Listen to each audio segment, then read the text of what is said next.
आणि बुलेटिनच्या सुरुवातीला राजकीय वर्तुळातून एक महत्त्वाची बातमी आहे। छत्रपती संभाजीनगर जिल्हा मध्यवर्ती सहकारी बँक निवडणुकीच्या निमित्तानं राजकीय वर्तुळाला महत्त्वाची घडामोड पाहायला मिळतेय। शिवसेना उद्धव बाळासाहेब ठाकरे पक्षाचे ज्येष्ठ नेते आणि विधान परिषदेचे माजी विरोधी पक्षनेते अंबादास दानवे थेट महाविकास आघाडीच्या पॅनलला डावलून सत्ताधारी महायुती आणि भाजपच्या पॅनलमध्ये सहभागी झालेत। 8 जागा बिनविरोध झाल्यानंतर उर्वरित 12 जागांसाठी ही निवडणूक रंगत असून थेट महायुती विरुद्ध मविया अशी लढत असताना दानवेंनी घेतलेल्या याच भूमिकेकडे सगळ्यांचं लक्ष होतं। मात्र त्यांनी जी भूमिका आता घेतलेली आहे त्यामुळे राजकीय वर्तुळात खळबळ माजली आहे।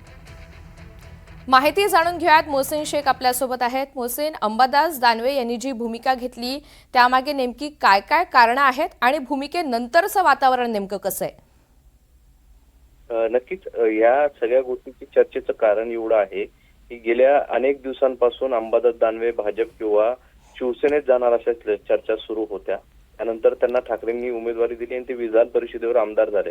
आता चर्चा काही अजूनही थांबलेल्या नाहीये आणि असं असताना त्यांनी या निवडणुकीच्या म्हणजे बँकेच्या निवडणुकीमध्ये थेट अतुल सावेंच्या सोबत, म्हणजे अतुल सावे ज्या पॅनलमध्ये आहे, महायुतीचं जे पॅनल आहे त्यांच्या सोबतच अंबादास दानवे पॅनलमध्ये सहभागी झाले आणि या निवडणुकीच्या रिंगणात ते उतरलेले आहेत। त्यामुळे साहजिकच या सगळ्या गोष्टींवर चर्चा होते। दानवेंचं जी यावर प्रतिक्रिया आहे, त्यांच्या म्हणण्यानुसार अशा निवडणुकीमध्ये पक्ष वगैरे काही नसतो, या स्थानिक स्वराज्य संस्थेच्या निवडणुका असतात।